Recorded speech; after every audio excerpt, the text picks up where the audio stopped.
The certified letter arrived on a Tuesday.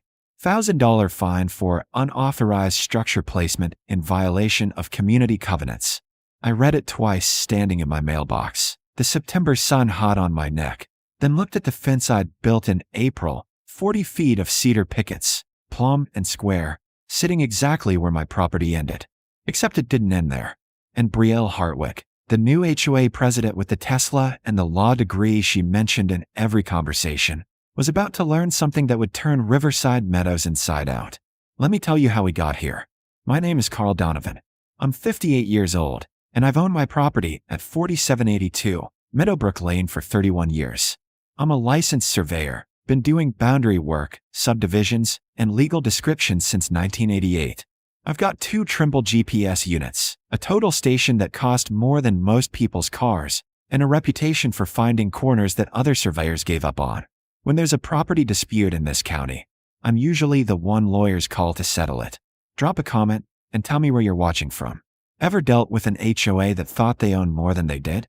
I bought this land in 1993, back when Riverside Meadows was just a name on a developer's dream and a dozen survey stakes in an empty field. The original parcel was mine, 8 acres with creek frontage, bought from the Kowalski family estate for $68,000. I built my house in '94, a modest ranch with a workshop in back where I keep my equipment. The development came later. Hillside Communities purchased the surrounding farmland in 2004 and built Riverside Meadows in 3 phases, 67 homes, upscale suburban, starting at $400,000. They needed access to Creek Road, which ran along my northern boundary. I sold them an easement, 20 feet wide, for $12,000 and a promise that my property line would be marked and respected. The homes went up between 2006 and 2009. The HOA incorporated in 2007. I never joined. My parcel predated the development, and my deed had no covenant restrictions. I was the old-timer, the guy who'd been there first, the original landowner surrounded by new construction and stone-faced mailboxes that all looked identical. For 15 years, we coexisted fine. The HOA maintained their streets, their common areas, their playground and dog park. I maintained my land, kept my grass cut, and waved to neighbors. Nobody bothered me. I didn't bother them. Then the Kowalski's great-niece died, and the estate sold the last adjacent parcel, 12 acres on my eastern border, to a commercial developer. That developer wanted to put up a storage facility. The HOA fought it, lost, and the facility opened last year. Property values dipped. Homeowners panicked. That's when Brielle ran for HOA president on a platform of protecting community standards and property values through rigorous covenant enforcement. She was 42, worked in corporate litigation, wore and tailor suits to board meetings, and spoke in paragraphs that sounded like legal briefs. Her husband managed a hedge fund. They moved from the Bay Area and treated Colorado like a scenic inconvenience. My fence triggered her. I'd built it in April because my old barbed wire was sagging, and I wanted something clean between my workshop and the nearest houses. Cedar pickets, 6 feet tall, 40 feet long, running east-west along what I knew, because I'm a surveyor and I'd checked my own corners, was my property line. 2 days after I finished, Brielle knocked on my door. She wore sunglasses that cost more than my fence and carried a leather portfolio. "Mr. Donovan, we need to discuss your non-compliant structure. It's a fence. It's a fence that violates Article 7, Section 3 of the Riverside Meadows Covenants. All external structures require Architectural Review Board approval. I'm not in the HOA." Her smile tightened. "Your property borders HOA land. Anything visible from the community falls under our aesthetic standards. My property, my fence, my line. We'll see about that." She handed me a business card. "You have 14 days to submit a retroactive application or remove the structure. Otherwise, fines begin at $1,000 and double every 30 days. I watched her walk back to her Tesla, then went inside and pulled my deed. That night, I couldn't sleep. Not because I was worried. I knew where my boundaries were, but because something was nagging at me. I got up at 2 a.m., made coffee that tasted like burned soil, and went into my office where I keep 30 years of survey records. I found the Hillside Community Subdivision Plat from 2005, studied the legal descriptions, cross-referenced the original Kowalski deed and the easement I'd sold. That's when I saw it. The rear lot lines for 14 houses, the ones backing up to my eastern boundary, were platted at a bearing that didn't match the actual deed boundary. The developer had made an assumption, probably to maximize lot sizes, and nobody had caught it. Those 14 houses thought their backyards extended to a line that didn't legally exist. The real boundary, my boundary, was 14 feet further into what they thought was their property. I owned 14 feet of every one of their backyards, and half of them had built decks, sheds, and fences on my land. I didn't sleep the rest of that night. I sat at my kitchen table with my plat maps, deed descriptions, and survey notes spread out like evidence at a trial. The coffee maker burbled through 3 pots. By sunrise, I checked the math 6 different ways. The error was clean and consistent. When Hillside Communities platted Riverside Meadows, their surveyor had used an old fence line as the eastern boundary reference, probably assumed it was the actual property corner. It wasn't. That fence had been built by the Kowalskis in the 1960s, 15 feet inside their actual boundary, because old Leonard Kowalski didn't want to maintain fence right up to the property line. The developer's surveyor never found the original iron pins, never checked the deed calls, just measured from the visible fence and platted the subdivision lots accordingly. 14 homes, lots 43 through 56, had deeds that described rear boundaries extending to the eastern edge of the development parcel. But the development parcel didn't actually extend that far. It stopped 14 feet short at my deeded line. I owned a strip of land 14 feet wide and roughly 900 feet long, running behind their entire back row. And over the past 15 years, those homeowners had built on it. Lot 47 had a composite deck. Lot 51 had a storage shed. Lot 43 had a stone patio with a built-in fire pit. Lot 49 had a dog run with chain link and concrete footings. All of them had privacy fences, nice ones, 6-foot cedar or vinyl, that enclosed their yards. Except it wasn't their yard. It was mine. I could have let it go. Probably should have. But that $1,000 fine letter was still sitting on my counter, and Brielle's condescending smile was burned into my memory. I spent the next week doing a full boundary survey of the disputed strip. I set up my Trimble GPS base station, shot every corner, found 3 of the original iron pins buried under 2 decades of sod and landscaping. I documented everything: photos, coordinates, field notes. I had one of my old colleagues, Eddie Marsh, come out and independently verify my work. He whistled low when he saw the numbers. "Carl, this is a mess." "Yep. You're going to make a lot of people very unhappy." "Yep."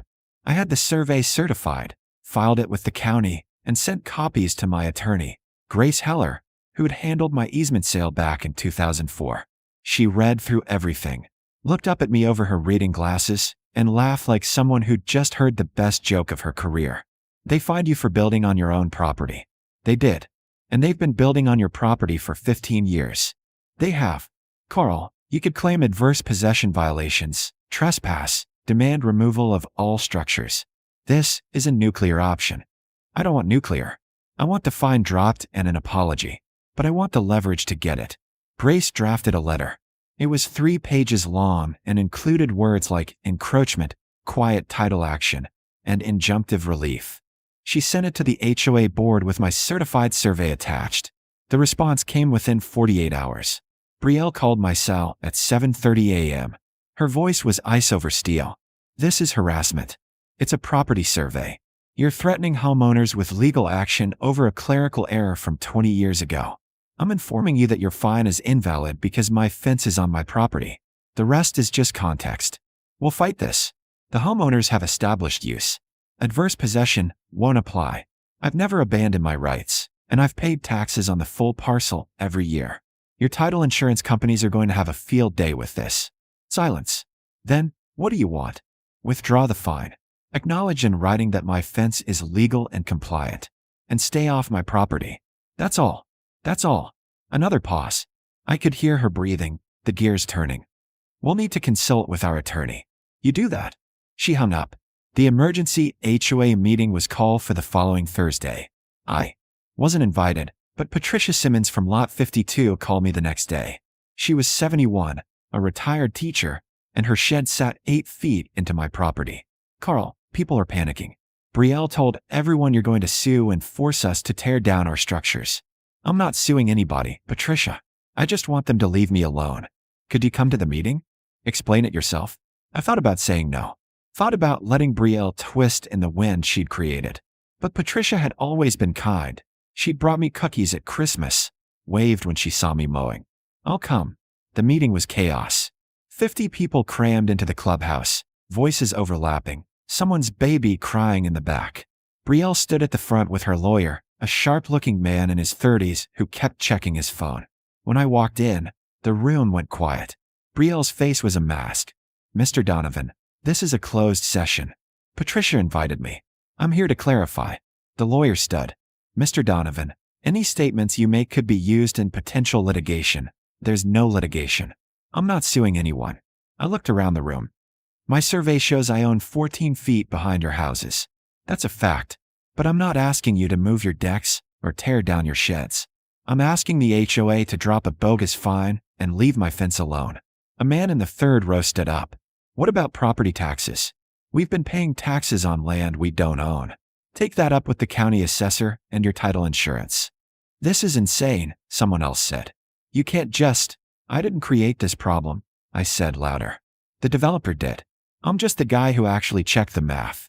Brielle's lawyer whispered to her urgently. She listened, her jaw tight, then looked at me. If we withdraw the fine, you'll grant easements for the existing structures? Recorded easements, no cost. Good for as long as the structures stand. You replace or expand, we renegotiate. And your fence stays. My fence stays. The vote was 38-9. Brielle abstained. The HOA's attorney drafted the agreement. I signed it in Grace Heller's office on a rainy October morning. The fine was rescinded. My fence was acknowledged as legal. 14 easement documents were recorded, granting the affected homeowners non-exclusive use of the specific footprints their structures occupied: decks, sheds, patios, fences, for as long as those structures existed in their current form. I kept ownership. They kept their improvements. Everyone moved on. Except Brielle. She resigned as HOA president 2 weeks later. The official reason was professional obligations requiring increased time commitment. The real reason, according to Patricia, was that half the board had turned on her after the settlement. People were angry, not at me, but at her for creating a crisis that exposed a problem most of them never wanted to think about. Her replacement was Marcus Chun from Law 48, an engineer who'd lived there 9 years and actually read the HOA bylaws before running. He called me in November. Carl, I wanted to apologize for how this went down. The board should have checked your property status before issuing that fine. Appreciate that, Marcus. I also wanted to ask, would you be willing to do a full boundary survey for the entire development? At HOA expense. We need to know if there are other issues we've missed. I did the survey in December. Took me 3 weeks, working around snow and frozen ground. Found 2 other minor encroachments, a community mailbox that sat 18 inches into a county right-of-way, and a drainage easement that had never been recorded properly. I billed them $12,000. They paid within 10 days. The check covered new GPS equipment I'd been putting off in a vacation to Wyoming with my daughter and her family. We stayed in a cabin near Yellowstone, and I didn't think about property lines or survey states for 6 whole days. When I got back, there was a card in my mailbox, handwritten and signed, but I recognized Patricia's looping script. Thank you for being reasonable. Some of us were terrified. You could have been cruel, but you weren't. That matters. I kept the card on my fridge for a month, then filed it with the easement documents. Brielle and her husband sold their house in March and moved back to California. I heard through the neighborhood grapevine that her husband's fund had taken losses and they needed liquidity. The house sold for $30,000 under asking. I've driven past it a few times. The new owners are a young couple with a toddler. They smile and wave. The husband asked me about property corners once, wanted to put in a garden and wasn't sure where he could dig. I walked the line with him, showed him the pins, explained the easement situation. So you own part of my backyard? He asked. Technically, but you've got the easement. Just don't build anything permanent without checking first. He laughed. Fair enough. Thanks for being cool about it. That's the thing people don't understand about property law. It's not about being territorial or greedy. It's about clarity, knowing where your rights end and someone else's begin, respecting those boundaries.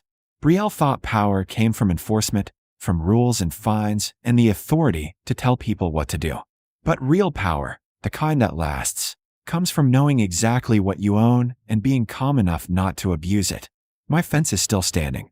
Cedar weathers to a nice silver gray if you let it go natural. I see it every morning when I walk out to my workshop, a clean line between what's mine and what's theirs. And every time I look at it, I think about that certified letter, the $1,000 fine, and the look on Brielle's face when she realized that the rule she loved so much actually worked both ways. I'm Carl Donovan. I'm 58 years old. I've been a surveyor for 36 years, and I've learned that the most dangerous line you can cross isn't on a map. It's the one where you assume you know more than you do. The people in Riverside Meadows learned that too. Most of them are good neighbors now. We coexist fine. They stay on their side of the line, I stay on mine, and everybody's property values survive just fine. Because at the end of the day, it's not about the land. It's about respect, and knowing when to hold your ground, and when to let people keep their sheds. I held my ground. They kept their sheds. And somewhere in California, Brielle's probably still wondering how a fence she tried to fine out of existence ended up proving she never understood property law half as well as she thought she did. That's justice. Quiet, technical, and measured to the nearest hundredth of a foot. Just the way I like it.